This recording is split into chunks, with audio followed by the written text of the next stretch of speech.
Hello friends, welcome back to our YouTube channel motivational tales. दोस्तों, आज की ये कहानी हमारे रामायण से ली गई है। आज की कहानी का टॉपिक है, इसी कारण सीता जी को दूर रहना पड़ा श्री राम जी से। एक बार सीता जी अपनी सहेलियों के साथ जनक जी के महल के बगीचे में मनोरंजन के लिए गईं। वहाँ पर एक वृक्ष पर उन्होंने तोते के एक जोड़े को देखा। दोनों आपस में बातें कर रहे थे। एक ने कहा कि अयोध्या में एक सुंदर और प्रतापी कुमार हैं जिनका नाम श्री राम है। उनसे सीता जी का विवाह होगा। श्री राम 11,000 वर्षों तक इस धरती पर राज करेंगे। सीता जी और राम दोनों एक दूसरे के जीवन साथी की तरह इस धरती पर सुख से जीवन बिताएंगे। सीता जी ने अपना नाम सुना तो दोनों पक्षी की बात गौर से सुनने लगी। उन्हें अपने जीवन के बारे में और बातें सुनने की इच्छा हुई। सखी सहेलियों से कहकर उन्होंने दोनों पक्षी पकड़वा लिए।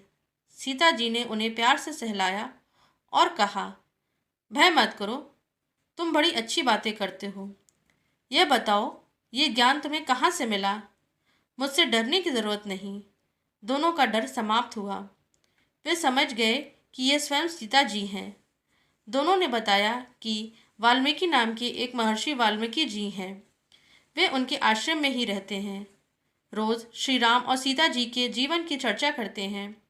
उन्हें वहीं से यह सब सुना जो अब सब कंठस्थ हो गया है। सीता जी ने और पूछा तो तोते ने कहा, दशरथ पुत्र श्री राम जी शिव का धनुष भंग करेंगे और सीता जी उन्हें पति के रूप में स्वीकार करेंगी। तीनों लोकों में यह अद्भुत जोड़ी बनेगी। सीता पूछती जाती और तोता उसका उत्तर देते जाते। दोनों थक गए।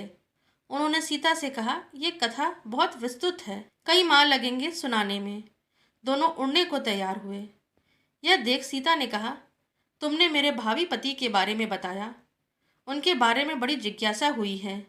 जब तक श्री राम आकर मेरा वर्णन नहीं करते, मेरे महल में तुम आराम से रहकर सुख भोगो। तोती ने कहा, देवी, हम वन के प्राणी हैं, पेड़ों पर रहते सर्वत्र विचरते हैं। मैं गर्भवती हूँ, मुझे घोंसले में जाकर अपने बच्चों को जन्म देना है। सीता जी नहीं मानी। तोते ने कहा कि आप जिद न करें, जब मेरी पत्नी बच्चों को जन्म दे देगी तो मैं स्वयं आकर शेष कथा सुनाऊंगा। अभी तो हमें जाने दें। सीता ने कहा, ऐसा है तो तुम चले जाओ, लेकिन तुम्हारी पत्नी यहीं रहेगी। मैं इसे कष्ट न होने दूंगी। तोते को पत्नी से बड़ा प्रेम था। वह अकेले जाने को तैयार न था। जब तोते को लगा कि वह सीता जी के चंगुल से मुक्त नहीं हो सकता, तो विलाप करने लगा और बोला, मुनियों ने सत्य कहा है, मौन रहना चाहिए।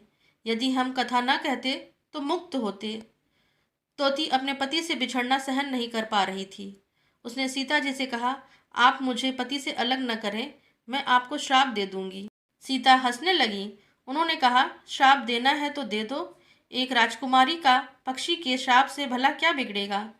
तोती ने श्राप दिया और बोली, एक गर्भवती को जिस तरह तुम उसके पति से दूर कर रही हो, उसी तरह तुम जब गर्भवती रहोगी तो तुम्हें पति का वियोग सहना पड़ेगा। श्राप देकर तोती ने प्राण त्याग दिए।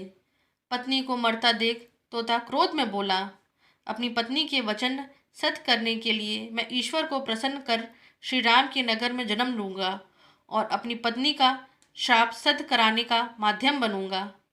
वही तोता बाद में अयोध्या का धोबी बना। अपनी पत्नी का श्राप सत्य कराने के लिए धोबी बनकर उन्हें छल के माध्यम से अपमानित करता है, जिसने झूठा लांछन लगाकर श्री राम को इस बात के लिए विवश किया है कि श्री राम जी ने सीता जी को अपने महल से निष्कासित कर दिया।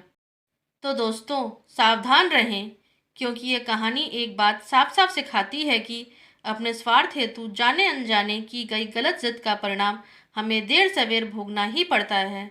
खास तौर पर तब तो ज़रूर जबकि उस जिद से मिलने वाली खुशी के पीछे किसी को दर्द मिले। दोस्तों, आज की कहानी आपको अच्छी लगी हो तो उसको लाइक करिए, शेयर करिए, कमेंट करिए और हाँ, सब्सक्राइब करना बिल्कुल ना भूलें। Thanks for listening.